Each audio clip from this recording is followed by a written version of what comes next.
Alors ce soir, on a organisé un café participatif sur la question de l'obsolescence, programmée ou non, des objets et sur la durée de vie des objets dans le cadre d'un projet européen qui s'appelle Voices, qui est soutenu par la Commission européenne et le réseau Excite, qui est le réseau des centres de culture scientifique et des musées scientifiques européens. C'est un projet qui s'intéresse à l'avis des gens pour élaborer les prochains programmes de recherche, et c'est très important parce que de ces programmes de recherche dépend l'attribution de crédits à des organismes de recherche et à des universités pour développer de la recherche qui soit utile pour la société.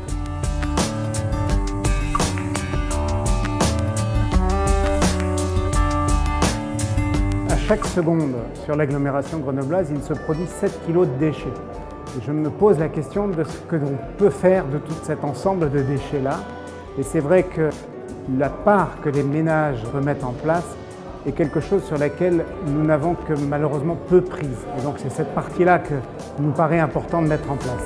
Finalement, votre ordinateur, vous ne le remplacez pas parce qu'il ne fonctionne plus, vous le remplacez parce que les logiciels qui sont installés dessus, ou les nouveaux logiciels que vous installez dessus, rament. En fait. On remonte des vélos, on remonte à peu près 600 à 700 par an, qu'on revend et qu'on remet à Grenoble. Et sinon, pour le reste, ceux qu'on ne peut pas remonter, on les démonte et on a des pièces détachées gratuites pour nos adhérents qui peuvent prolonger l'utilisation de leur vélo.